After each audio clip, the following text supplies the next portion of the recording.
Good afternoon to everyone. In a previous video lecture, already we had discussed on a law of diminishing marginal utility. In this video lecture, we have to discuss the assumptions to the law of diminishing marginal utility.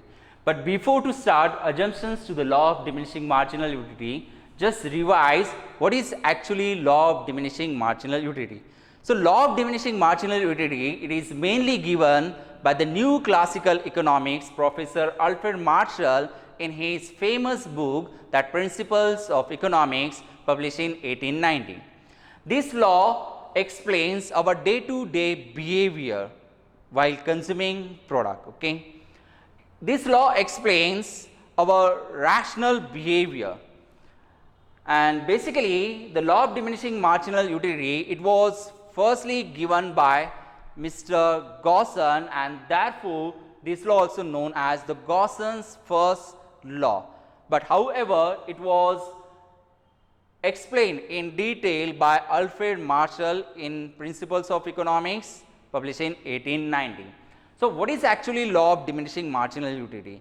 So, diminishing means falling, and the utility, it means that already we know it's the just power of commodity, or it's the just capacity of commodity to satisfy human want. In short, it's a want satisfying power of commodity. Okay.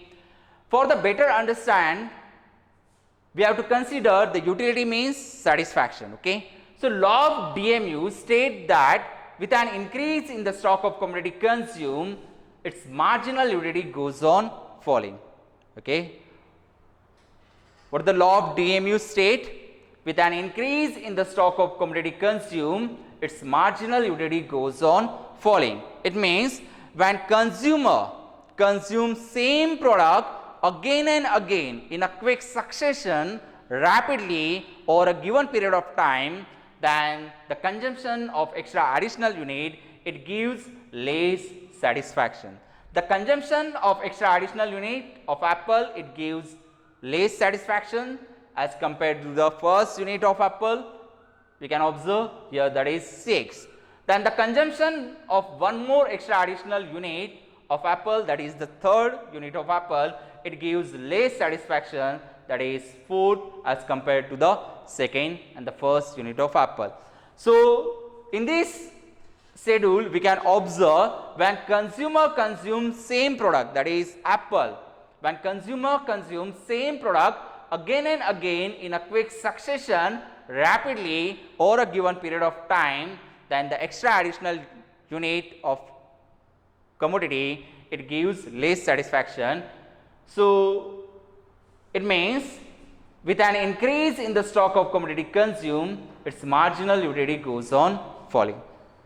So, as per the schedule, here also we can observe x-axis shows unit of commodity consumed and the y-axis shows total utility and marginal utility. Total utility and the marginal utility, that already we had discussed in a previous lecture. Okay.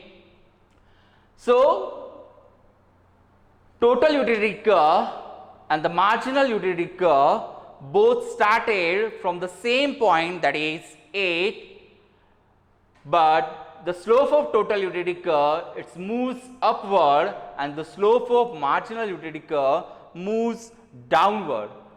Total utility curve moves upward till 4th unit, then it becomes horizontal and then ultimately it falls down.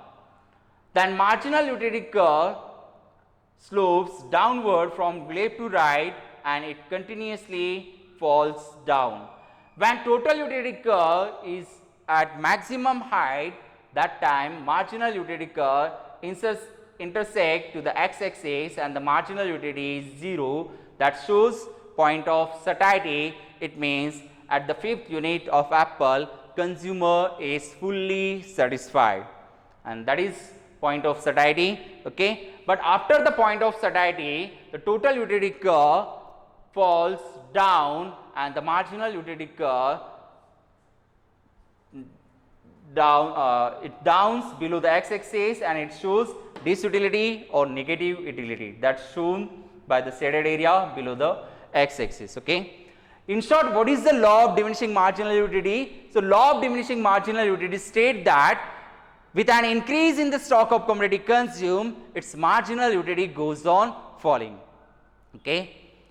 So now we have to handle the assumptions to the law of diminishing marginal utility. Assumption means what? So assumptions, it refers to the conditions which are necessary for the correctness of the law.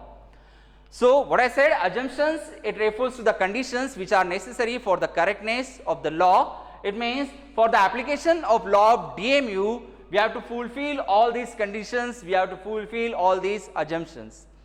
So what is the first condition? The first one is homogeneity. It means identical. So law of DMU states that when consumer consumes the same product again and again, then the extra additional unit gives less satisfaction. But this statement or this law of DMU completely based on assumptions in that the first homogeneity, it means identical. So it is assumed that the units of commodity that consumed by the consumer, it should be homogeneous, it should be identical in respect color, then size, shape, taste, quality. There should not be change in taste of commodity that consumed by the consumer. Okay. If there is change in taste of commodity that consumed by consumer, then law of DMU, it does not work.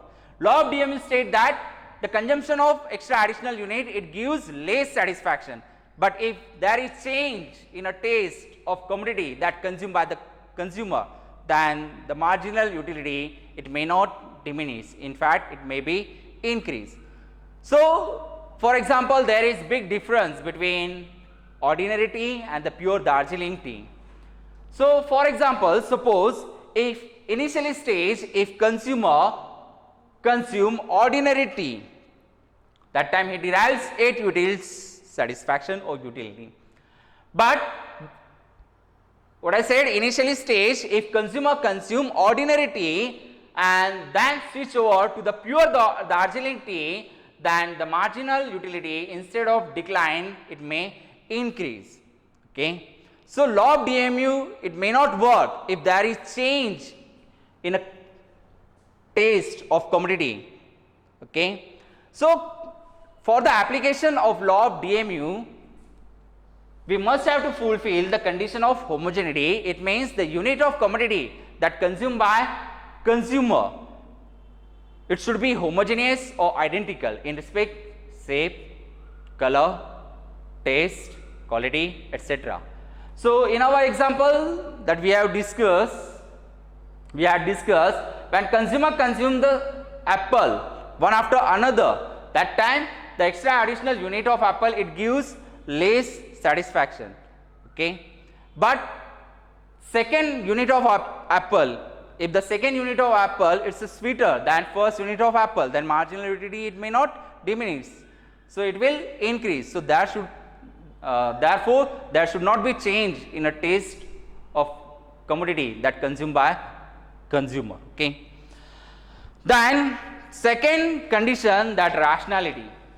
So it is assumed that the consumer should be a rational person. The behavior of consumer, it should be a normal.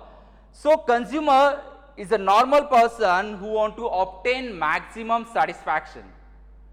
What I am saying, the consumer should be a normal person who want to obtain maximum satisfaction. The second condition, rationality, it means the behavior of consumer, it should be a normal, he should be a normal person who want to obtain maximum satisfaction.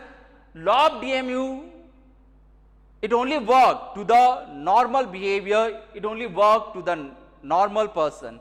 It never works to the abnormal person such as drug addicted, drunkard or miser. So second condition, the consumer should be a rational person. Then the third condition, continuity in consumption. So Alfred Marshall assumed that the all units of commodity that consumed by consumer, it should be consumed continuously in a quick succession. There should not be gap between consumption of 2 units. There should not be interval or gap between consumption of 2 units. Okay. If there is gap between consumption of 2 unit, if there is interval between consumption of 2 unit, then marginal utility it may not diminish. So, for example, the first unit of apple consumed in the morning and the second unit of apple consumed in evening, then the marginal utility it may not diminish. Okay. So, there should not be a gap or interval between consumption of 2 unit. Then next move to the fourth point, reasonable unit.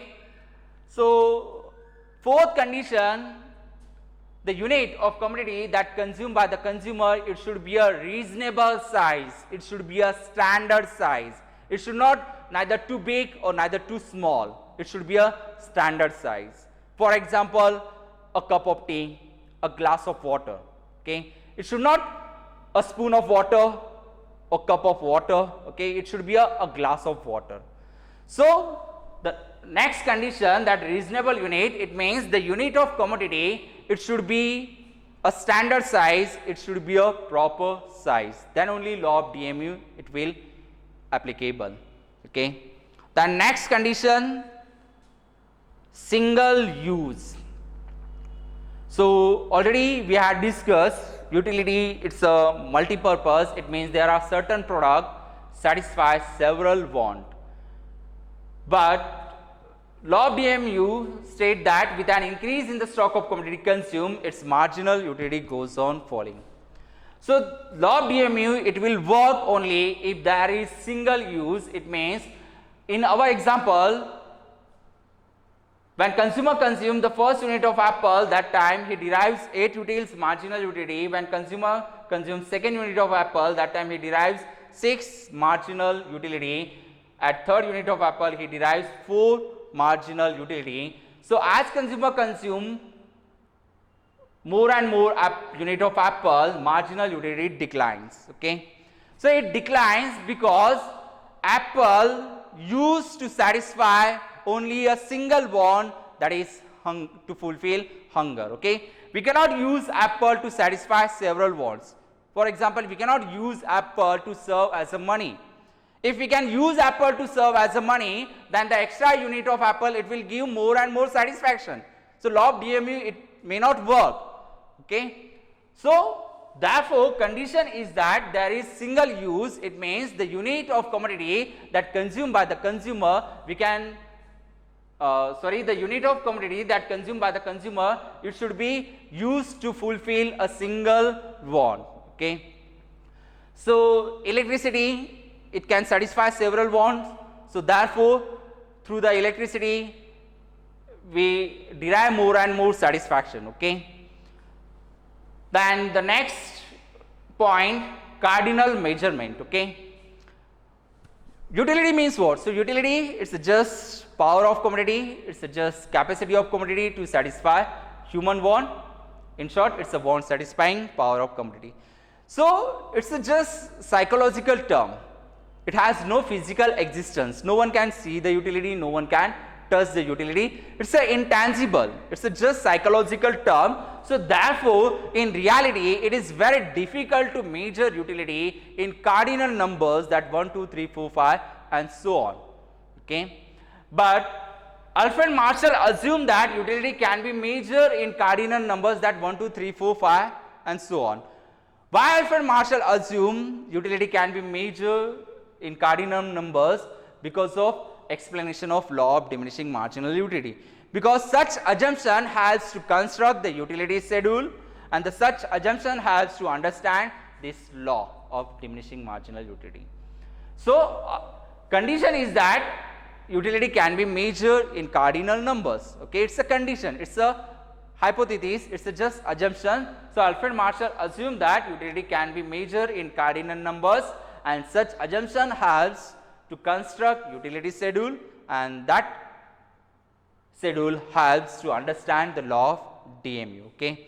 Then next move to the next point, condition of divisibility. So, Alfred Marshall assumed that the units of commodity that consumed by the consumer, it should be divisible, so that consumer can acquire the units in a small pieces in a quick succession. Okay. So unit of commodity that consumed by consumer, it should be a divisible, so that he can acquire the units in a quick succession. Then the last most important assumption, ceteris paribus, it means constancy. So ceteris paribus, it means other things being remaining same. Which things? Such as income, taste, habit, preference, attitude. These things should not be changed. Okay. If any change in a consumer taste, habit, preference, attitude, then law of DMU, it may not work. Law of DMU states that the additional unit of commodity, it gives less satisfaction. But if any change in a consumer taste, habit, preference, attitude, then marginal utility, it may not diminish, in fact it will increase. So for example, if the consumer attitudes change from apple towards mere dry fruits, then the extra additional unit may not falls, in fact it will increase. Okay. So therefore there should not be change in a consumer taste, habit, preference, attitude. It means ceteris paribus, other things should be remaining same, that consumer taste, habit, preference, attitude. So these are the conditions, these are the assumptions. Okay. For the applications of law of DMU, we have to fulfill all these conditions, we have to fulfill all these assumptions. Law of DMU completely based on these conditions or these assumptions. When we violate all these assumptions, or when we violate any condition or any assumption, that time law of DMU, it may not work. So therefore we have to fulfill all these conditions, and the law of DMU is completely based on all these assumptions or conditions. In next video we will discuss exceptions to the law of DMU. Thank you so much.